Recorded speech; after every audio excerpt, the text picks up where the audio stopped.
Assalamualaikum warahmatullahi wabarakatuh. Alhamdulillah wassalatu wassalamu ala Rasulillah wa ala alihi wa sahbihi wa man wala.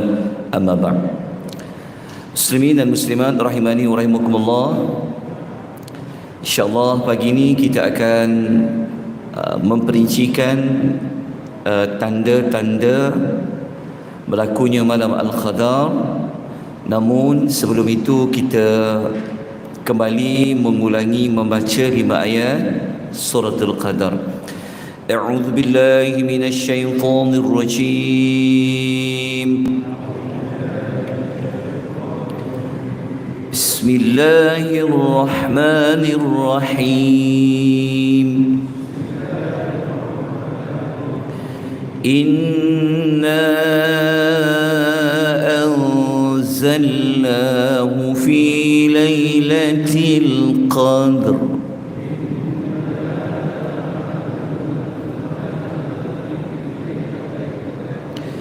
وما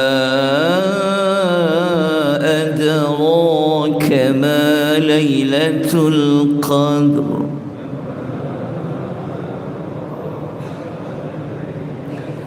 ليلة القدر خير من 1000 شهر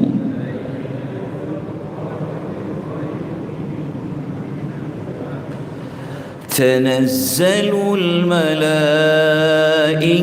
والروح فيها بإذن ربهم من كل أمر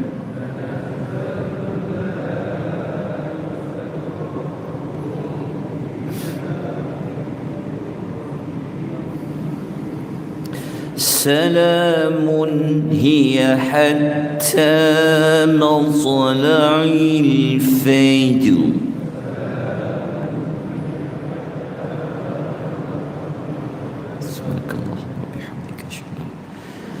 Tanda-tanda malam Al-Qadar diperbincangkan oleh para ulama hadis khususnya. Berlaku perbezaan pendapat di kalangan para ulama. Al-Hafiz Ibnu Hajar Al-Asqalani rahimahullah dalam kitab Fathul Bari telah menukilkan beberapa pendapat di kalangan para ulama. Ada ulama menyebutkan kalau malam itu malam Al-Qadar, ada yang melihat sesuatu sedang sujud. Ini hanya pendapat di kalangan para ulama. Yang kedua mengatakan, ada pula mengatakan tempat itu sebelumnya gelap, tetapi asbab daripada malam Al-Qadar itu tempat itu bercahaya. Pendapat yang ketiga mengatakan bahawasanya mereka mendengar ada ucapan salam daripada para malaikat. Pendapat keempat mengatakan doa dikabulkan. Maksudnya siapa yang berdoa malam itu, dia dapati doanya dikabulkan, mungkin itu malam Al-Qadar. Tetapi pendapat yang paling sahih berdasarkan hadis Nabi sallallahu alaihi wasallam, tanda itu tidak dapat dilihat pada malam itu, tetapi dapat diketahui setelah terbitnya fajar, iaitu waktu selepas subuh. Seperti mana hadis riwayat Muslim, sabda Nabi sallallahu alaihi wasallam, inna syamsa tatla'u fi sabihatiha la syu'a'a laha. Matahari terbit pada paginya dengan tidak memancarkan cahayanya seperti biasanya. Hadis riwayat Muslim. Mungkin pagi kot, mungkin pagi ini, wallahu a'lam. Namun begitu para ulama menyebutkan, nak dapat malam Al-Qadar tidak semestinya kena tahu tanda. Tak mestinya kena dapat tanda dulu baru itu malam Al-Qadar. Selesai. Kenapakah Allah merahsiakan malam Al-Qadar itu? Walaupun kita sebut daripada 10 malam terakhir, malam yang ganjil dan sebagainya, namun begitu kita tidak mengetahui secara jelas malam yang mana satu. Kata Al-Hafiz Ibnu Hajar Al-Asqalani, kenapa Allah merahsiakan malam itu malam yang bila? Kerana Allah Ta'ala ingin melihat di antara kita ni siapa yang sungguh-sungguh mencarinya. Berbezalah kalau kita dah tahu malam itu malam yang tertentu, sudah tentu orang akan cari malam itu saja. Dia tak pergi cari malam-malam yang lain. Perkara ini sama macam Allah merahsiakan ada satu waktu pada hari Jumaat doa tu mustajab. Kita tak tahu bila. Adakah selepas subuh hari Jumaat tu doa mustajab, semasa imam naik di atas mimbar ke, waktu petang ke? Walaupun kita tahu hadis-hadisnya, itulah ulasan yang dikemukakan oleh para ulama hadis. Jadi macam mana cara kita nak mendapatkan malam Al-Qadar? Cara yang pertama, dapat kita tiru macam Nabi SAW. Apabila masuk perhujung, lagi kena kuat, lagi kena sungguh-sungguh beribadat. Ini hadis ni kita telah sebut sebelum ini, iaitu hadis riwayat Muslim, iaitu Nabi dia simbolik kepada apa yang dia buat. Nabi memperketatkan kain sarungnya. Dalam hadis yang lain memang jelas menunjukkan Nabi ni beria-ia sangat, bersungguh-sungguh sangat apabila masuk pada 10 yang terakhir Ramadan.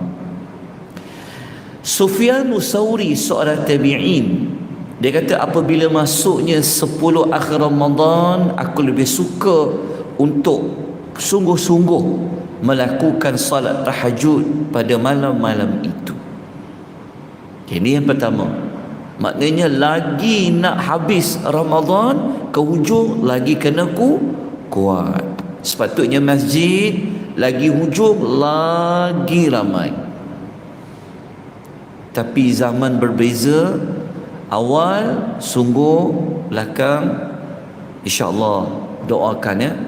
Doa-doa tuan-tuan dan puan-puan yang sungguh-sungguh ini, semoga masyarakat bertambah sedar ikut macam sunnah Nabi sallallahu alaihi wasallam. Okey, cara yang kedua, kita kena fokus untuk buat amalan-amalan di hujung itu. Cara fokus dia yang paling senang, i'tikaf. Sebab kalau kita tak i'tikaf, kita duduk di rumah dan sebagainya, mungkin ada banyak benda nak buat di rumah.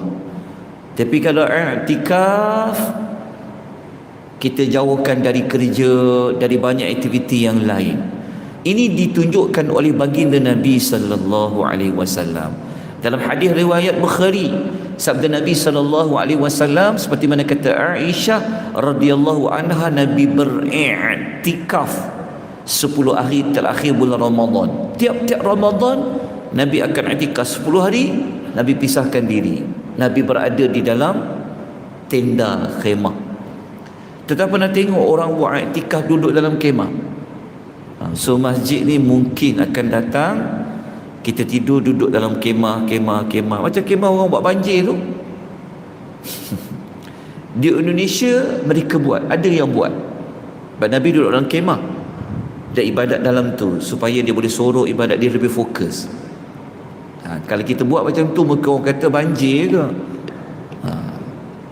Nabi i'tikaf tiap-tiap Ramadan 10 hari sampai Nabi wafat. Tapi dalam hadis lain, waktu tahun Nabi nak wafat, Nabi tambah lagi 20 hari. Lepas Nabi wafat, isteri-isteri baginda Nabi sallallahu alaihi wasallam pun beriktikaf. Maknanya perempuan pun boleh iktikaf.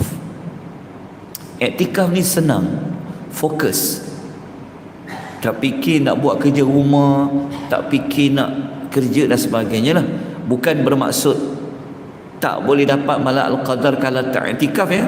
tapi ini cara yang paling terbaik. Okay, cara ketiga, jangan lepaskan salat subuh dan isyak berjamaah. Sebab apa? Sebab kalau kita salat isyak berjamaah, dalam hadis yang tuan-tuan biasa dengar, Allah akan memberi ganjaran kepada orang yang salat isyak berjamaah di masjid dan di surau seperti dia menghidupkan qiyamul lail dia separuh malam. Sebab kita nak dapat qiyamul lail satu malam penuh ni mungkin susah. Nak berjaga satu malam yang penuh ni kalau dah makin berusia mungkin susah. Tetapi kita boleh dapat seolah-olah kita hidupkan sepenuh malam tu dengan cara kita salat subuh berjamaah dan isyak berjamaah. Sebab pahala orang yang sembahyang subuh berjamaah, kalau dia buat pagi ni berjamaah, dia dapat seolah-olah macam separuh malam dia seperti dia buat qiyamul lail. Tapi kalau isyak malam tadi dia berjamaah juga, maka dia seolah-olah dia telah seperti dia salat qiyamul lail sepenuh malam. Tapi isunya adalah kalau kita salat subuh berjamaah, malam Al-Qadar dah tak ada. Betul tak? Sebab malam Al-Qadar dia tamat subuh. Tuan jelas konsep ni. Maksudnya kalau isyak berjamaah sahaja dapat pahala seperti separuh malam buat qiyamul lail. Tapi kalau subuh pun berjamaah dapat pahala lagi separuh malam qiyamul lail. Jadi kalau isyak berjamaah, subuh berjamaah, seolah-olah dia telah buat qiyamul lail satu malam yang penuh. Tapi macam mana dengan subuh di bulan Ramadan? Kalau dah terbit matahari, maka kita nukilkan apa kata Al-Imam Ibn Abbas dalam kitab Lataif Al-Ma'arif. Ibn Rajab Al-Hambali menukilkan ulasan Ibn Abbas radhiyallahu anhuma mengatakan, menghidupkan malam Al-Qadar ini akan terhasil apabila seseorang itu mendirikan salat isyak berjamaah dan dia mesti berazam sungguh-sungguh untuk dia buat subuh berjamaah. Walaupun subuh tu dah tak ada malam Al-Qadar, sebab malam Al-Qadar tamat ketika subuh, tetapi dengan azam dia, niat dia, moga-moga Allah bagi pahala seolah-olah seperti dia dapat menghidupkan separuh lagi malamnya. Imam Malik menyebut dalam kitab Al-Muwatta, Imam Ibn Musayyib rahimahullah seorang tabi'in, dia cakap sesiapa yang bertemu dengan malam Al-Qadar, iaitu dengan dia mendirikan salat berjamaah pada malam itu, maka dia akan memperolehi kebaikan malam itu. Boleh faham jelas Sebab kita sekarang ni kita nak hidupkan dapat malam penuh tu. Kalau boleh daripada maghrib sampai subuh tu kita hidupkan dapat dengan malam Al-Qadar yang penuh. Tapi mungkin kita tak mampu. Tapi di antara cara adalah subuh dan isyak berjamaah. Okey, cara yang keempat, ikut imam salat tarawih sampai imam tu selesai salat witir. Kalau imam tu salat 23 rakaat, ikut sampai 23 rakaat. Kalau tak mampu 23, cari gen 11 rakaat. Boleh faham Okay. Ini berdasarkan hadis sahih riwayat Tirmizi yang kita tahu kelebihan ikut imam. Sabda Nabi sallallahu alaihi wasallam, man qama ma'a imamihi hatta yansarifa kutiba lahu qiyamu lailatin. Siapa yang salat bersama dengan imam sampai selesai, bukan dia selesai, imam tu selesai solat, lepas tu sampai witir, akan ditulis bagi orang itu pahala solat malam yang penuh. Solat malam yang penuh tu maksudnya kalau 12 jam malam tu boleh buat solat, seolah-olah dia semayang 12 jam qiyamul lail. Besar pahala dia. Ikut imam sampai selesai witir, seolah-olah dia telah menghidupkan malam dia yang penuh itu dengan qiyamul lail. Cara lain seperti yang kita tahulah, ya, hiduplah malam al-qadar.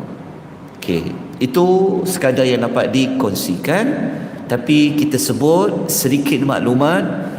Kalaulah kita tahulah Allah bagi kita hikmah, kita rasa macam malam ni macam malam al-qadar. Contoh, kita rasa lain jiwa kita, hati kita, maka memperbanyakkanlah membaca doa ini. Seperti mana kata Aisyah radhiyallahu anha, dia bertanya kepada Nabi SAW, wahai Nabi Allah, jika aku jumpalah dengan malam al-qadar, maka apakah yang sepatutnya aku nak ucapkan? Maka Nabi SAW bersabda, ucapkanlah, Allahumma, ya Allah, ya Tuhan kami, innaka, sesungguhnya engkau, afuun, yang maha pengampun, yang maha pemaaf, tuhibbul afwa, amat suka kepada memberikan kemaafan, fa'fu anni, maka berilah kemaafan kepadaku. Hadis riwayat At-Tirmizi. Agak-agak kenapa Nabi ajar dekat Aisyah, salah seorang ummul mukminin, doa minta kemaafan, sedangkan Aisyah orang yang mulia, janji Allah masuk di dalam syurga. Betul, Nabi sebut perempuan yang dalam syurga, Aisyah, Khadijah, Maryam, isteri Firaun. Tapi kenapa diajar minta keampunan kepada Allah? Kerana antara asbabnya adalah bulan Ramadan adalah bulan rahmat. Jadi bulan yang sangat baik untuk meminta kemaafan, keampunan dari Allah Subhanahu wa taala. Ya, last kali tuan-tuan mungkin pernah dengar hadis yang Nabi naik 3 tangga mimbar. Nabi naik 3 tangga mimbar. Setiap kali Nabi naik tangga mimbar tu, Nabi sebut amin, perkenankanlah, amin. Lepas tu Nabi kata amin. Setelah selesai, Nabi ditanya oleh para sahabat, kenapa engkau doa mengucapkan amin, kabulkanlah, kabulkanlah, kabulkanlah? Apa sebenarnya yang berlaku? Maka Nabi SAW menyebutkan, waktu Nabi nak naik tangga mimbar tu, malaikat Jibril telah berdoa, tapi semua doa yang buruk. Doa daripada 3 tu, Jibril doa, celakalah, binasalah, ghanima anfuhu, binasalah sesiapa yang dia kalau ada mak dan ayah dia masih ada, ataupun dia pernah ada mak dan ayah dia tak boleh gunakan mak dan ayah dia untuk dia masuk syurga. Jibril kata orang yang macam ni binasa. Nabi amin, Nabi doakan. Pada tangga yang lain, Jibril kata celaka dan binasalah siapa-siapa yang apabila dia disebut nama Nabi sallallahu alaihi wasallam dia tidak mahu mengucapkan salawat. Maka Nabi kata amin. Dan satu lagi Nabi menyebutkan, Jibril kata celaka dan binasalah siapa-siapa yang apabila masuk bulan Ramadan, dia keluar pada bulan Ramadan, dia tidak mendapat pengampunan dari Allah Subhanahu wa ta'ala. Jibril kata orang tu memang binasa. Maka Nabi kata amin. Tengok, Jadi antara sasaran besar kita pada bulan Ramadan adalah banyak-banyak meminta keampunan dari Allah Subhanahu wa ta'ala, minta maaf banyak-banyak kepada Allah dengan kita mengulangi doa yang diajarkan oleh baginda Nabi sallallahu alaihi wasallam kepada Aisyah radhiyallahu anha, Allahumma innaka afuwun tuhibbul afwa fa'fu anni. Kalau ikut hadis dia tak ada pertambahan kalimah karim. Innaka afuwun karim, karim tu tak ada, tapi para ulama menyebutkan dalam bab doa diperluaskanlah untuk diletakkan nama Allah Karim tu. Tapi the best tak tambah pun tak apa. Itu yang diajarkan oleh Nabi sallallahu alaihi wasallam. Selesailah kita perbincangan tadabbur ringkas surah Al-Qadar pada pagi ini. Maka kita akan bincangkan pula pada hari yang berikutnya. Saya dah buat 2 tajuk khas. Satu, macam mana kita nak bincangkan amal kita ni yang kita buat banyak, sembahyang, solat dan sebagainya tu, macam mana nak pastikan Allah terima. Itu kita akan bincang pada hari yang berikutnya sehingga hari Jumaat. Aqulu qawli hadza wa astaghfirullahal azim wa billahi taufiq hidayah. Wassalamu alaikum warahmatullahi wabarakatuh. Subhanakallahumma wa bihamdika asyhadu an la ilaha illa anta astaghfiruka wa atubu ilaik.